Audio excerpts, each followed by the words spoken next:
नागरिक उतरले रस्त्यावर, दिल्लीतील आंदोलनाला मिळतोय देशभरातून प्रतिसाद. काँग्रेस आणि वंचित आघाडी रस्त्यावर. आज स्थानिक शेगाव शहरामध्ये मोठ्या प्रमाणात दिल्ली येथे सुरू असलेल्या आंदोलनाला पाठिंबा देण्यात आला.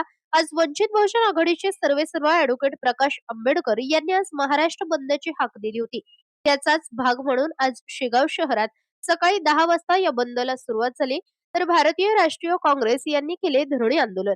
शहरात सर्वत्र आंदोलनाचे संमिश्र सावट. पाहुयात सविस्तर.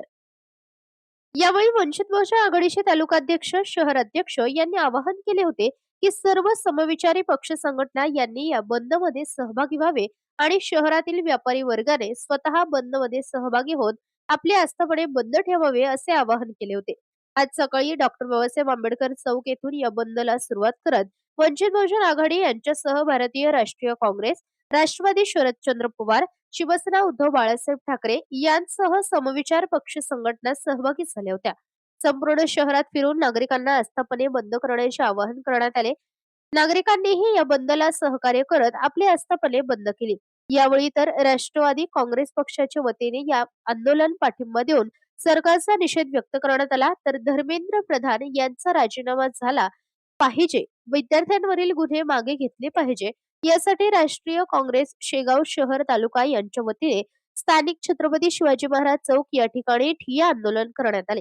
यावेळी भाजप सरकारचा निषेध असो, धर्मेंद्र प्रधान राजीनामा द्या, राहुल गांधी तुम संघर्ष करो हम तुम्हारे साथ है, प्रियंका गांधी तुम संघर्ष करो हम तुम्हारे साथ है, सोनम वांगचुक तुम संघर्ष करो हम तुम्हारे साथ है, अभिजीत तिपके तुम आगे बढ़ो हम तुम्हारे साथ है या घोषणा यावेळी लक्षवेधी ठरल्या.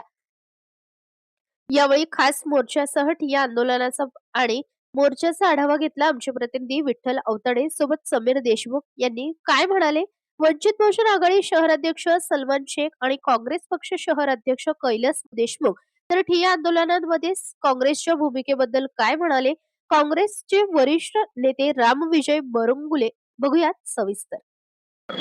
12 वर्षापूर्वी आलेलं केंद्रात मोदी सरकार, त्यावेळेस पासून 130 वेळा पेपर लीक झालेला आहे.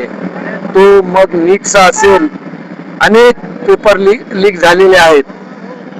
या पेपर फुटीच्या प्रकरणी जंतर मंतर नवी दिल्लीला भारत देशातील विद्यार्थ्यांचं शांततापूर्ण आंदोलन सुरू होतं. त्या आंदोलनावर, त्या धरणे आंदोलनावर दिल्ली पोलिसांनी मोदी शहांच्या सांगण्यावरून भ्याड हल्ला केला.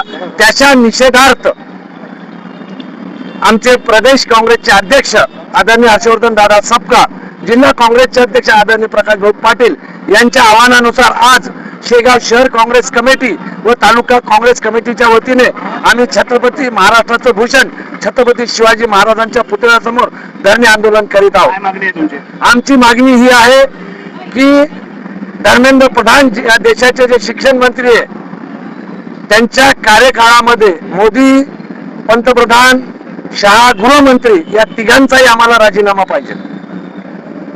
विरुद्ध ज्या त्यांनी त्या लढा पुकारलेला आहे त्यांना त्या विद्यार्थ्यांना न्याय मिळाला पाहिजे, ही आमची मागणी आहे. वंचित बहुजन आघाडीचा, वंचित बहुजन आघाडीचा. देशामध्ये जे पेपर फुटीचे प्रकरण चालले होते, प्रत्येक वेळी नीटचा पेपर फुटत आहे. केंद्र शासन हे पेपर फुटीला रोखण्यापासून 100% असमर्थ ठरलेलं आहे.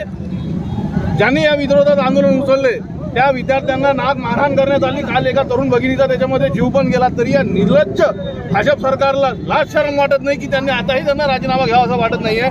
नेमकं पाणी कुठं मुरत आहे याचा जाब आज पूर्ण देशात आंदोलन चालू आहे. पूर्ण आज महाराष्ट्र बंद आहे, त्याच्यामध्ये वंचित बहुजन आघाडीचा आम्हाला साथ आहे. प्रश्न आहे की राजीनामा का बरं नाही घेत आहे, काय त्याच्यामध्ये असं की राजीनामा द्यायला हरकत काय? काँग्रेसच्या राजवटीत पण नाही. रेल्वे ऍक्सिडेंटमध्ये लालबहादूर शास्त्रींनी राजीनामा दिलेला आहे. प्रत्येक वेळ राजीनामा दिल्याने तुमचं नैतिक पतन होणार नाही, उलट तुमचं अधिकार वाढेल असं आमचं मत आहे. आम्हाला राजीनामा पाहिजे. याच्यापेक्षा उग्र आंदोलन करू आम्ही वेळ पडल्यास, ही आमची मागणी आहे आणि ठोस आम्ही आमच्या मागणीवर कायम आहे.